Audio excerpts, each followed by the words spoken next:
프롬프트 엔지니어링은 사용자의 요구사항을 정확하게 이해하고 만족스러운 응답을 생성할 수 있도록 인공지능을 가이드하는 과정을 말합니다. 이번 수업에서는 챗GPT로 우수한 답변을 얻는 방법을 살펴보겠습니다. 우리가 과제를 하거나 보고서를 작성할 때 따라야 할 형식이 존재하죠. 지정된 형식이 있으면 작성자는 명확한 가이드라인을 통해 업무를 효율적으로 진행할 수 있고, 독자는 익숙한 형식을 통해 정보를 더욱 쉽게 이해할 수 있습니다. 이것은 챗GPT도 마찬가지인데요. 정확한 프롬프트 작성법은 챗GPT가 우리의 요청을 쉽게 이해하도록 돕고 우리에게 익숙하고 가독성이 좋은 답변을 제공합니다. 이처럼 프롬프트의 형식을 지정하여 챗GPT로부터 우수한 답변을 얻는 것을 지시 프롬프트 엔지니어링이라고 합니다. 지시 프롬프트 엔지니어링은 말투, 형식, 구조라는 세 가지 조건으로 형식을 지정하는데요. 이 세 가지 요소에 대해 함께 알아보도록 하겠습니다. 말투는 톤 또는 분위기로 생각할 수 있는데요. 이는 챗GPT에게 원하는 응답의 스타일을 지시하는 중요한 요소입니다. 말투를 지정하는 것은 우리가 전달하려는 감정, 태도 또는 의도를 나타내는데 중요한 역할을 합니다. 만약 우리가 공식적인 보고서나 학술적인 논문을 작성하려고 한다면 이에 걸맞은 말투를 사용하도록 지시해야 하겠죠. 학술적 또는 공식적인 톤으로 요청하면 되는데요. 이럴 경우 챗GPT는 더 격식 있고 전문적인 어투를 사용해서 답변을 제공합니다. 역사상 가장 중요한 통계학 이론이라고 불리는 베이즈 정리를 챗GPT에게 물어보겠습니다. 학술적인 말투로 설명하게 하고 사용된 학술적 용어를 모두 굵게 표시해달라고 요청했는데요. 작성된 답변을 보면 학술적인 말투에 맞게 베이즈 정리에 대한 복잡한 개념을 명확하게 설명하고 전문적인 용어와 용법을 사용합니다. 다음으로 친근한 선생님의 톤으로 설명해달라고 해보았는데요. 복잡한 개념을 편하고 친근한 방식으로 일상적인 언어와 비유를 사용하여 베이즈 정리를 이해하기 쉽게 설명하고 있습니다. 어울리는 말투는 누구를 대상으로 어떠한 목적을 가지고 있느냐에 따라 다릅니다. 학술적인 톤은 전문가나 배경 지식을 가진 사람들에게 적합하고, 친근한 톤은 주제에 익숙하지 않은 사람들이나 일반 대중에게 더 어울립니다. 따라서 톤과 설명 방식을 적절하게 조절함으로써 우리가 대상으로 하는 독자에게 더욱 맞춤화된 글을 작성할 수 있습니다. 이외에도 다양한 말투를 유도하는 프롬프트 단어들이 있습니다. 다양한 목적에 따라 톤을 설정해 보세요. 그러나 때로는 원하는 스타일을 단일 키워드로 표현하기 어려울 때가 있습니다. 이럴 때 사용할 수 있는 것이 톤 조합입니다. 톤 조합은 다양한 키워드를 병합하여 챗GPT로부터 적절한 톤으로 답변을 얻어내는 방법입니다. 전문적이면서도 복잡하지 않고 직관적인 설명을 원한다면 어떻게 해야 할까요?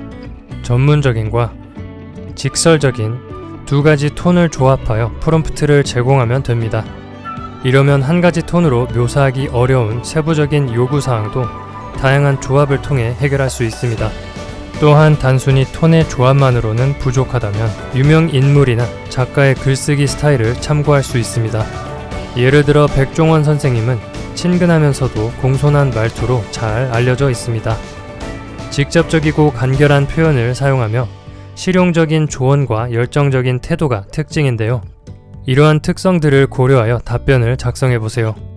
톤 조합과 유명인의 스타일을 활용하여 여러분이 상상하는 말투나 분위기를 유도해보기 바랍니다. 일을 하거나 보고서를 작성할 때 다양한 자료들을 수집해야 하죠. 그리고 이런 자료들을 정리하고 주어진 양식에 맞게 재구성해야 하는데요. 이것을 글의 형식이라고 합니다. 형식은 겉으로 보이는 글의 모습을 지정해주는 것을 의미하는데요. 그중 가장 기본적인 것으로 글의 분량이 있습니다. 챗GPT가 작성해내는 답변의 길이를 설정하는 방식은 크게 두 가지가 있는데요. 단어수 또는 토큰 수를 설정하는 방법입니다. 250단어 또는 한 페이지와 같은 단위로 분량을 정하는 방식은 우리에게 익숙합니다. 하지만 챗 GPT는 토큰 단위로 텍스트를 처리한다고 했었죠. 그래서 답변의 분량을 제한해야 할 경우 토큰량을 지정해주는 것이 더 정확할 수 있습니다. 오픈 AI에 따르면 하나의 토큰은 영어 알파벳 4자 정도로 환산됩니다. 즉 100토큰이 대략 75단어로 환산되어 한 문단을 구성할 수 있습니다. 우리에게 토큰은 직관적이지 않기 때문에 화면에 보이는 표를 가이드라인으로 삼아주시기 바랍니다. 철학이라는 주제에 대하여 A4 한 페이지 분량의 글을 작성하고자 한다면 챗 GPT에게 토큰 500개를 사용하도록 지정하여 답변을 요청할 수 있습니다.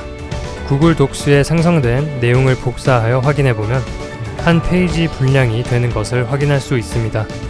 하지만 생성된 내용은 영어를 기준으로 작성되었는데요. 한국어로 요청하는 경우 더 많은 토큰이 필요하기 때문에 생성되는 응답이 더 짧은 것을 확인할 수 있습니다.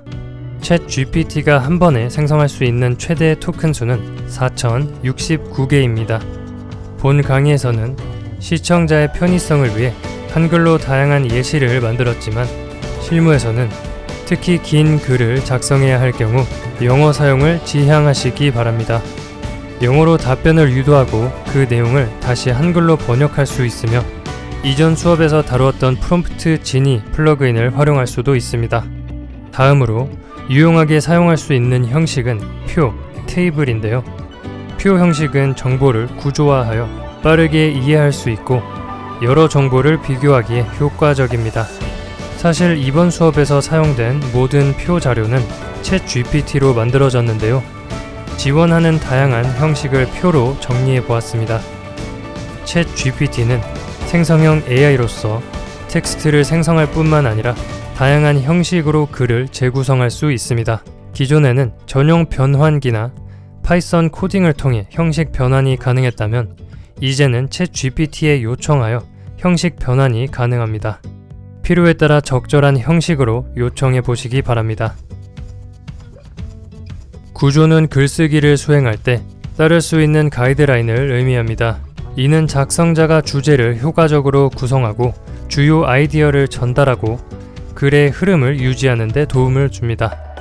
예를 들어 우리가 어떤 사건을 설명할 때 흔히 6하 원칙에 따라 정리하죠.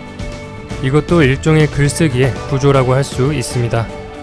6하 원칙을 사용하면 어떤 기사나 사건의 내용을 빠짐없이 정리할 수 있다는 장점이 있습니다.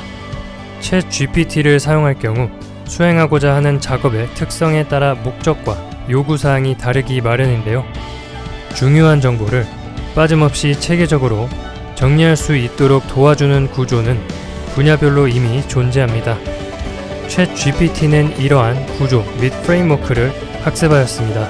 따라서 우리가 알맞은 구조를 선택하여 요청하면 더 좋은 응답을 얻어낼 수 있습니다.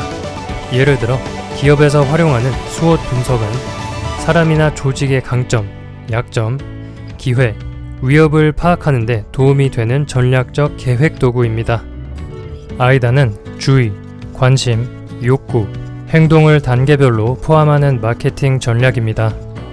이 구조를 사용하면 고객의 관심을 끌고 순차적으로 구매 욕구를 높여 구매로 이어질 수 있도록 합니다. 그리고 논문의 경우 제목, 초록, 서론, 실험 방법, 결과, 곧잘, 결론, 참고 문헌으로 8개의 부분으로 나눠진 구조를 사용합니다. 이외에도 유용한 글쓰기 구조 또는 프레임워크가 다양하게 존재하는데요. 챗 GPT가 선정한 유용한 글쓰기 프레임워크 10가지를 활용해 보세요. 이번 수업에서는 지시 프롬프트 엔지니어링에 대한 중요한 개념과 요소들에 대해 알아보았습니다. 말투, 형식과 구조를 활용하여 목적에 부합하는 답변을 더욱 빠르고 정확하게 작성해 보시기 바랍니다.